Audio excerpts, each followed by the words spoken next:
Olen ülejõuk igapäevases elus, töötan Jõgemaa koostöökojas kohaliku toiduprojektidega. Lisaks sellele olen toidublogija, toidufotograaf, toiduajaloo uurija ja kui me räägime täna tootefotost ja fotopankadest, siis ma olen nii nende kasutaja nii igapäevases elus, selles mõttes, et ma olen klient. Ma olen nende kasutaja erinevates trükistes, turundusmaterjalides ja ma ka teen neid vahetevahel. Nii et tootefoto on see, mis tegelikult väga palju määrab meie siis ostueelistusi ja meie ostuemotsioone, sest tegelikult ükstapuha mida ostes, tänapäeva inimene tahab näha pilti, mitte enam siis ainult seda kirjeldust, nii et tegelikult me ostame selle järgi, mida me kas ette kujutame või mida me näeme. Milleks on vaja tootefotot? Tootefotot on tarvis ettevõttele siis enda kauba toodet tutvustamiseks, ka selles mõttes, et mida nendega teha saab ja ühtlasi ka jõuda siis soovitud sihtgruppideni. Et kui me räägime tootefotost, siis tegelikult me räägime vähemalt 3 eri tüübist. Üks on selline nii-öelda passipilt, ehk et kus mingi toode on näiteks pandud täiesti nii-öelda valgele taustale, siit ühe paberilehe näiteks, et kus toode on pandud valgele taustale ja niimoodi on temast tehtud siis pilt.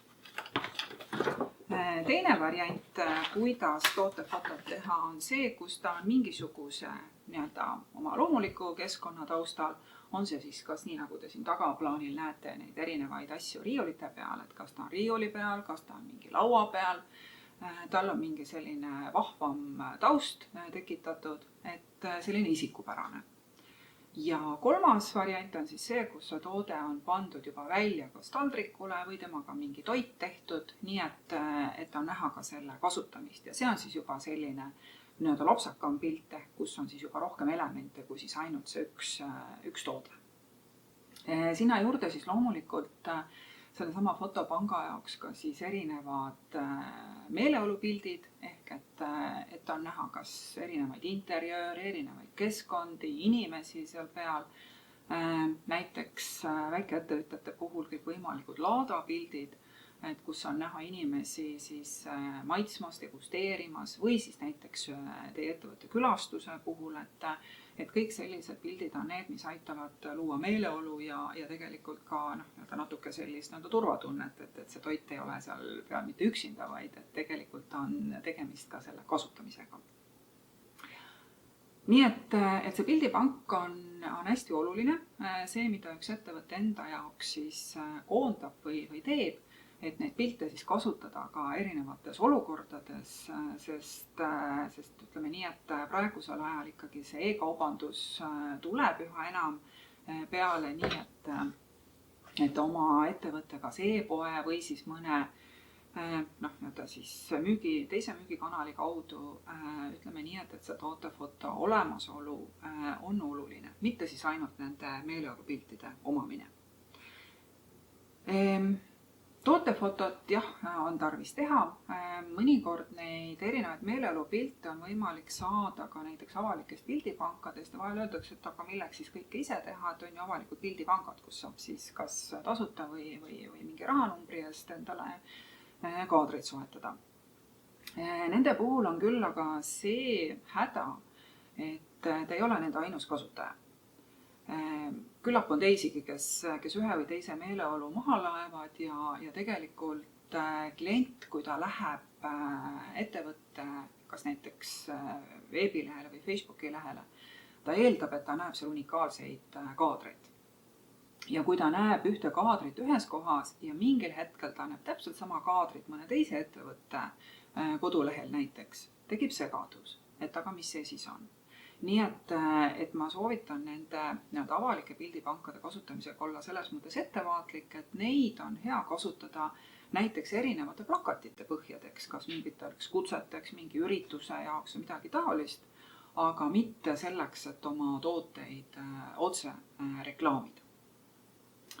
Siis teine variant, teine viis, mida mõnikord kasutatakse, on ka see, et aga ma leidsin pildi internetist. Tegelikult päris nii ei ole. Jah, et te võite selle toreda pildi internetist leida, aga pildil on alati esiteks autor ja teiseks te ei tea seda ette, kas sellel pildil on avalikuks kasutamiseks luba. See, et ta internetis on, see ei pruugi seda tähendada, et ta on ka 100% mõeldud avalikuks kasutamiseks. Ja nagu ma ütlesin, et igal pildil on autor ja autoril on omad õigused, hoolimata sellest, kas ja mis moel ta näiteks selle pildi on maha müünud. Tema nimi jääb ikkagi pildi autorina alati alles. Nii et kui ka midagi internetist otsida ja te soovite neid pilte kasutada, siis tuleb ikkagi leida üles see algallikas, kus nad on pärit. Ja kui te saavutate kokkuleppe, siis see on kõik väga hästi, aga iga kord ei pruugi see ka niimoodi juhtuda. Siis on alati see küsimus, et kas ma teen ise või ma tellin sisse ja kust. Et tõepoolest, ise tehes on see mugavus, et ma saan iga kell võtta oma toote, teha temast pildi ja ma ei sõltu mitte kellestki teisest. Esimest korda tehes läheb see nagunii metsa. Seda ma võin lubada. Et mida rohkem harjutada, seda paremini saab meistriks. See on üks asi.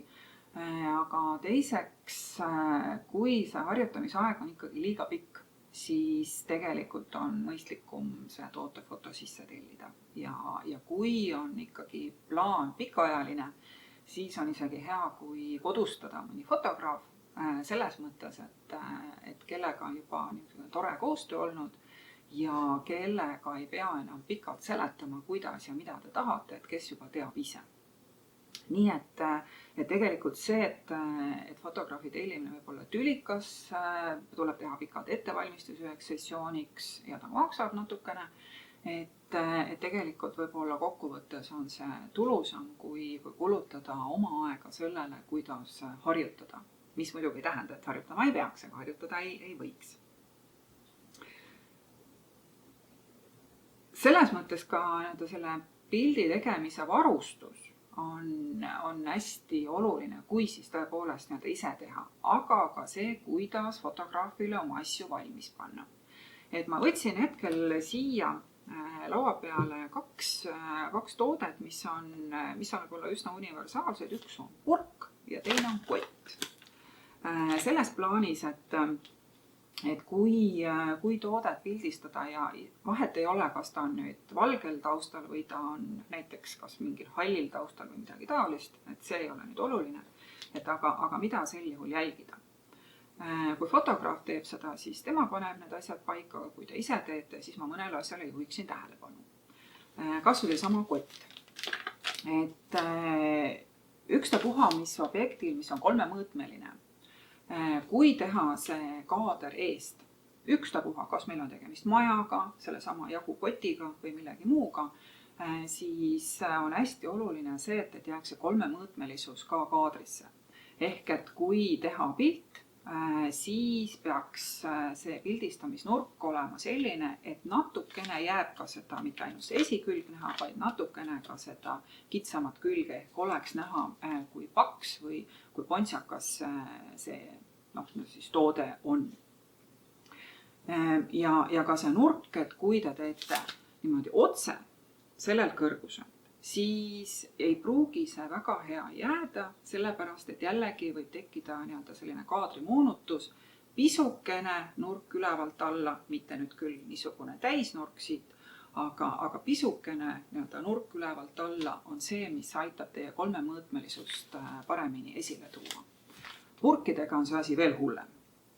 Kui te teete selle kaadri liiga ülevalt, siis vaataja näeb ainult seda kaant ja seda kaant ei taha ta mitte näha. Ta tahab näha ikkagi, mis on purgis, milline on purgi silt.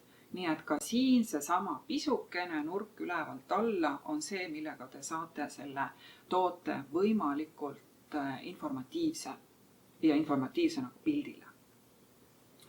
Väikesed abivahendid on ka näiteks sellised kaaned, sellepärast, et kui teha pilti, siis võib olla see, et valgus on natukene halb, õigemini ta ei ole mitte halb, vaid valelt poolt. ja näiteks kasutades selliseid gaasi valge paber pesulõksudega sisse, on võimalik teil tekitada üks niisugune väike mõnus valguskast. Tõesti, need valguskastega müüakse, et kellel on rohkem vajadust ja rohkem kasutamist, saab ka seda teha.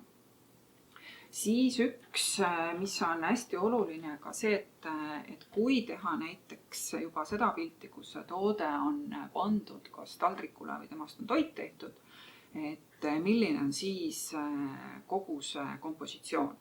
Kompositsiooni te panete paika oma silma järgi, aga alati on ka pole mõistlik sinna kasutada natuke tekstiili, ka need taldrikud tuleks valida või alused tuleks valida sobivad.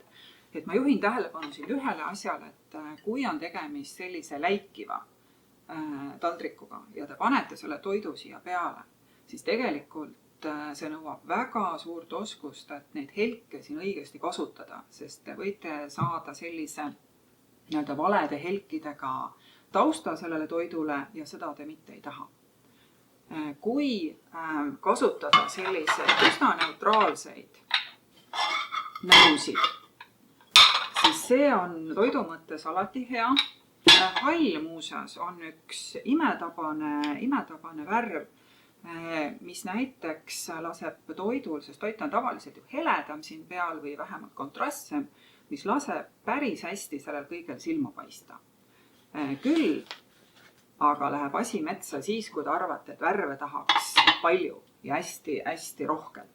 Et kui on juba nüüd selline kirju alus ja veel tuleb sinna juurde ka kirju tekstiil, siis ausalt öeldes toidul on juba väga raske konkureerida kogu selle taustaga, mis te olete sinna kokku ehitanud.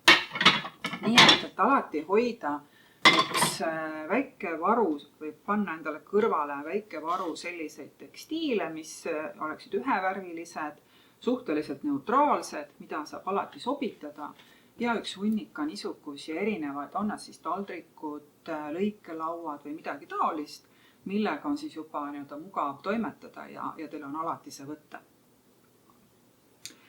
Siis fotode formaadid. Kõik erinevad, on nad siis veebilehed, Facebooki lehed, Instagrami lehed ja nii edasi, eeldavad erinevaid formaate. Kodulehtede puhul on see hea asi, et enamasti fotot üles laadides ta sobitatakse õigesse suurusesse. Aga kui on näiteks tarvis fotot trükisesse, siis need nõuded on hoopis teised. Sinna on vaja suurt faili. Nii et kui te ise teete pilti, siis kasutage kõige suuremat võimalust, mida aparaat pakub. On see siis fotoaparaat, on see siis telefon, mis iganes. Et sel juhul te saate niisuguse foto, millega te saate hiljem toimetada, väiksemaks saate alati lõigata. Alati tasub valida ise tehes siis kas fotoaparaadil või telefonil kõige suurem pildistamise suurus, mida siis aparaat võimaldab. Sellepärast, et vähendada saate alati, aga suurendada enam seda pilti ju ei saa.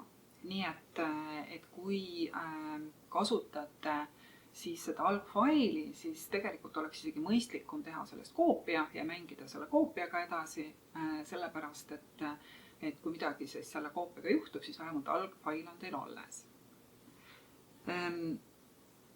Kuidas nende piltidega siis võimalikult kaua läbi ajada? Et tegelikult nii nagu erinevad keskkonnad nõuavad erinevaid piltide suurusi, siis ka tegelikult erinevaid formaate. Ja mõnes mõttes see võimaldab alati ühe kaadriga kauem läbi ajada. Et kui, võtan siit selle näitlikuks õppevahendiks, et kui te teete foto kas siis selliselt ristkülikukujulisena või püstkülikukujulisena, et siis ju näiteks Instagramis on ju ka ruuduformaat, nii et tegelikult ükstapuha millist pilti tehes oleks hea mõelda sellele, et kas teda saab lõigata ruutu, kas saab teda lõigata erinevasse detaili, suurendada, et selles mõttes ka see suur fail on alati hästi hea, et te saate sealt mõnda detaili ju välja suurendada, nii et te saate kasutada sellist formaati, ruutu ja siis mingisugust detaili sealt välja suurendada. Et sellega te tegelikult pikendate nende fotode eluiga ja kasutusiga. Ja lõpetuseks. Oma pildipanga tegemine tegelikult ei ole keeruline, aga see nõuab pidevat tööd ja pidevat toimetamist sellega. Selleks, et hoida materjal värske. Ka siis, kui te panete oma kodulehele näiteks üles uusi tootefotosid või meeleolufotosid või toitudest fotosid, et nad peaksid ikkagi olema suhteliselt värsked. Ehk et meeleolupiltide puhul ka, et kui on näha, et need on tehtud mingil sündmusel, võib-olla 4-5 aastat tagasi ja ühtegi uuemat varianti selles galeriis ei leidu, siis see võib panna natuke mõtlema, et kas on üldse uuemat ja kas vahepeal te olete toimetanud üldse oma ettevõttega.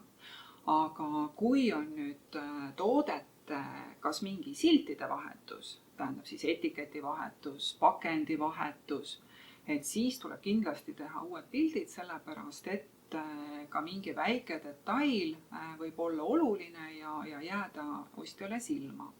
Nii et sellega te jällegi hoiate siis selle pildivaliku värske ja kaasaegse. Ja ühte ma kindlasti ütlen, et heade tootefotode tegemine, kas te teete seda ise või te tellite nad sisse, et see tegelikult nõuab planeerimist. Et üks on see, et te mõtlete läbi selle, et mida teil on vaja, et teil oleks olemas igaks juhuks sellised kaadrid, mis sobivad valgele taustale panekuks, mis sobivad natuke võib-olla lõbusamale taustale panekuks, meeleolu jaoks ja ka selleks, mida teie toodetega pihta hakata. Ja teine planeerimine on see, et kuidas te saate neid kaadreid siis võimalikult kaua kasutada. Et ma tean ühte ettevõtet, ma olen nendele teinud natukene pilte ja nad on kasutanud neid vist nüüd juba peaaegu 4 aastat, et nad panevad neid vaheldumisi oma erinevate ürituste piltidega ja tegelikult on selline tunne, et need on kogu aeg uued. Nii et niisugune pildipangaga toimetamine, et see nõuab tõepoolest planeerimist ja pikemat mõtlemist. Aga üks on sellegipoolest kindel. Kui on tarvis mõnda konkreetset pilti, siis seda raudselt teie suurepärases fotopangas ei ole ja tuleb teha.